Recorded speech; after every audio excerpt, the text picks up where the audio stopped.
Hello lovelies, welcome back to my channel.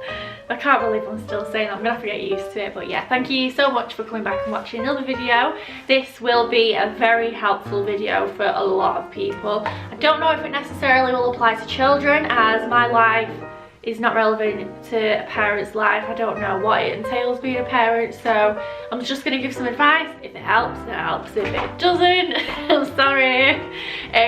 Yeah, so keep watching. So this video is going to be an exciting one. It's actually about how to stay positive, proactive, and also how to be productive whilst you're in quarantine. I know a lot of people are really struggling with this. I get so many people say, oh my god, I'm so bored. But you know what guys, we can change our mindset and we can look at this in a positive way. And this video is truly here to help, and I'm going to share with you what I've been doing, some tips, just some like general ideas on, you know, how to help you throughout this isolation period. I've paired up with the studio from Cheshire. They're also based in Manchester now, in the city centre.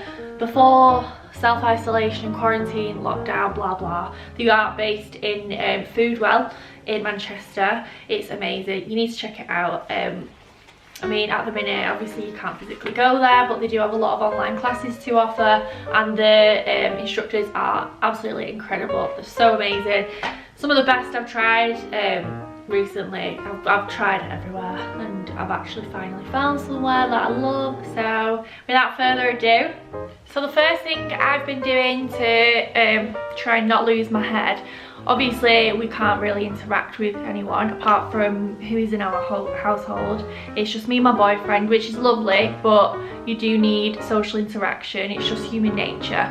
So make sure you are contacting your family and your friends still, or even more than usual, just because of the circumstances.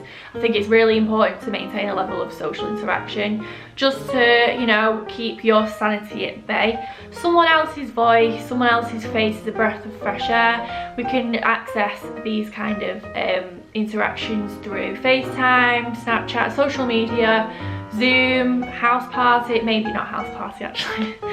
Probably not a great one, apparently it's a scam, but anyway, I digress.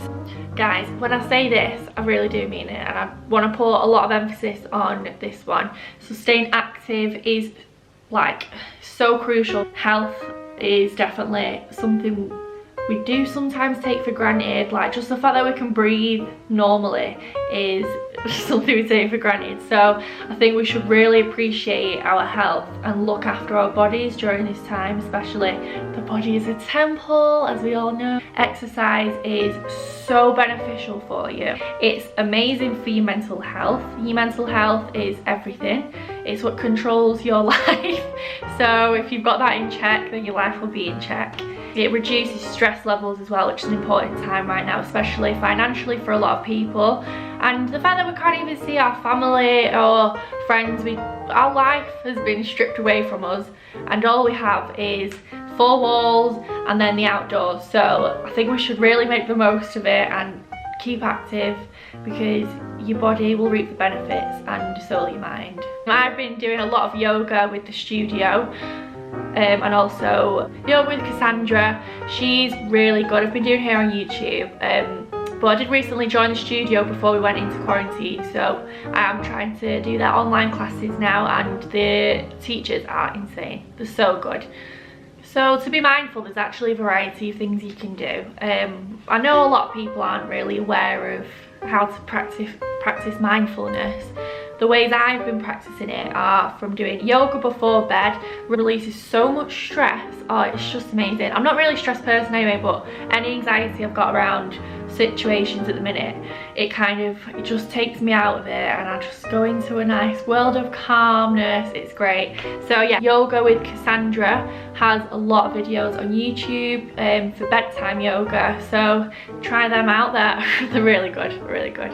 And then also reading, it distracts you from anything you're thinking really. It just takes you into a different world.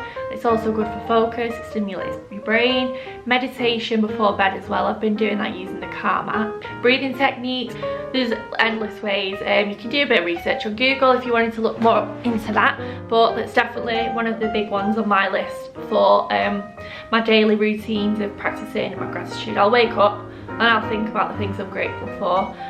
My brain is always in check and it's always aligned in a positive manner. Another key thing that I've been doing to keep me sane is reading books. I know a lot of people don't really read, but honestly, like, reading's changed my life. It sounds very dramatic to say that, but the expansion of knowledge that I've gained from reading books. I read a lot of self-development and business books anyway, which obviously it teaches you stuff, but the fact that I can gain so much knowledge, I'm growing as a person, and I also have this access of information that I didn't have before. I don't know why someone wouldn't want that. If you can grow, you should grow, and I think that's a beautiful thing. Benefits of reading are endless. It keeps your brain stimulated, which I think is really important because a lot of people aren't working right now. Your brain's probably like at standstill, you don't know what to think about. So reading, it expands your knowledge, it's great. It also improves your focus levels, and it also distracts you and takes you into a different world. So when you're just reading the contents of that book on that page, you're not thinking about anything else apart from what you're reading in that book. So it's a really good way to just take yourself out of the situation. Just read. Also, when you're reading, time flies by like no tomorrow. So yeah, just find yourself a book that you enjoy. It doesn't necessarily have to be about business or self-development like what I enjoy. Pick something that you're interested in and what you feel like you could spend hours reading. Right, this one's a really cool one. I've heard a lot of people doing this and it's really excited me. A lot of people have taken this free time that we now have to learn a new skill.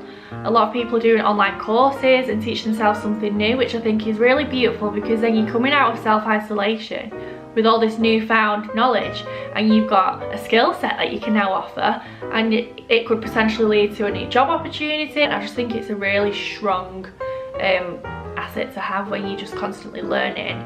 Teach yourself, even just cooking, teach yourself how to cook a really good lasagna or something. I think just teach yourself something is better than nothing. This one for me is really easy because when I practice my law of attraction, you kind of learn who you are as a person and what you thoroughly enjoy, and it can literally be like the littlest things like painting your toenails or blow drying your hair. They're bad examples for people that aren't really like girly, but that's stuff I enjoy, like just little things. I really enjoy reading. I like having my classical music on with a candle in the background. I like having my jazz music in the morning when I'm making a really nice breakfast, or just really little things that add to my day. For me personally, what I've been doing that I really enjoy is colouring. I've been reading, I've been doing yoga. Cleaning, I actually kind of enjoy cleaning at the minute. My boyfriend might beg to differ and think that he's done more, but just reorganising things, I love to do that. Even when I was younger, every month I'd probably change my bedroom layout, or just really pointless stuff that's not really going to change my life, but it's made a massive difference. And I think if you can find the little things that you really enjoy, like if it's playing guitar, or if there's something you used to enjoy as a child and you've not done it for years and you'd love to go back to it, now's the time to do it. You could literally just throw yourself deep into something that you love, and I think that's really cool as well. So yeah, just enjoy the little things and find what makes you happy with the things that you've got. Just, you know, roll with it. On social media, I've been seeing a lot of people cooking as well, and baking cookies, cupcakes, making cocktails, drinking wine, and it's so tempting because we've got all this time now to eat and drink, and I'm trying my hardest to resist temptation. To be fair, it's going pretty well. Everyone knows I love red wine, but I'm trying not to come out of self-isolation as an alcoholic. I want to come out of it a better person, more elevated, and I want to be able to come out of it and be like, yeah, I kept myself strong during this time, because it is hard for a lot of people, especially if you're on your own as well. Seeing everyone else's social media, you do tend to compare. So just, I think, do stuff that makes you excited for your day. So find a recipe that you enjoy and that you think like sounds really nice, and then say, right, I'm going to cook myself that for dinner tomorrow, and it's something you're going to look forward to. Then you're going to fill your time, and then next day just something to wake up and be excited about. This personally has been a really crucial one for me. During self-isolation, your mind goes a bit wild and you think, oh my god, what am I going to do with my time? And for me, I love to pamper myself. It's so easy to let yourself go because no one has to see you. The only thing that I'm going to do is go to the supermarket, and I literally feel like getting dressed up in high heels to go to the supermarket. I'm craving to dress up so bad. I don't know what other women are like during self-isolation, but I just want to feel nice. And I think keeping myself pampered and looking after myself is really important. For your hair, obviously you don't have your hairdressers at hand, so you can spend this time putting masks on, sleeping overnight in them, wearing them in the day if you wanted to. There's so many ways that your body will actually thank you for. If you're having lash extensions, this is the time for your lashes to grow a new set, nice fresh set, so that when you come out of isolation, I can put a lovely fresh set on for you. Your nail technicians are probably crying seeing your outgrown nails, but I think it's a chance to give your body a break, and now you can actually just nurture your body again. You can put endless face masks on, you can give yourself a good skincare routine, you've got time to research what would be best for you. There's so many options, and I think I personally, it makes me feel good when I look good as well. It gives me a sense of confidence, and it kind of shows like, this is my body, I'm going to take care of it, I'm going to look after it. I think it's important to know that as well. Don't neglect your body. This is the only body you've got, so, you know, make the most of it. Do you know what, guys, as well? I think I'm giving you tips to help you be more productive and proactive and keep your mind stimulated and, you know, just keep your mind healthy. But I think also it's really important to not put pressure on yourself. It's so easy to compare to each other's lives, and we're seeing what everyone else is up to on Instagram because everyone's got time to upload about it. But I think, do you know what? We should just be able to say, I don't need to do anything today. If you feel like napping for 5 hours straight, if you feel like being on the sofa watching Netflix all day, if you feel like being unproductive, you roll with it. You do nothing all day. If that's going to make you feel better, it's all about what you individually feel like happy doing and what's going to make you feel better. You know what, like, I'm saying all this about mindfulness and yoga and staying active. I think it is important to be proactive, but I also think it's important to not put pressure on yourself and not stress during these times about what's going to happen in the future. It's kind of out of our control, but what is in control is what we do with our time. We give our lives purpose, and we have something to look forward to the next day, because these are little macro steps that'll it's just like you're watering the plant. The more you water it, the more the plant will grow. It needs nutrition. It's the same with our mind and our bodies. If we're feeding it with little macronutrients, not actually physically food, I mean like in terms of like how we spend our time and what we do with our bodies and how we choose to grow as people. So yeah, you water that plant. So that's it, guys. You know, I've tried really hard not to ramble on. I think I still have waffled on. I don't know how clear and concise I've been, but I've just wanted to share with you what I've been doing to stay positive and what you could do at home as well if it's not stuff you've already thought of. So yeah, thank you so much for watching again, and if you like this video, give it a like and subscribe, and also give the Studio Manchester a follow. I'll put a link to their Instagram on my description box so you can have a look at them. Bye.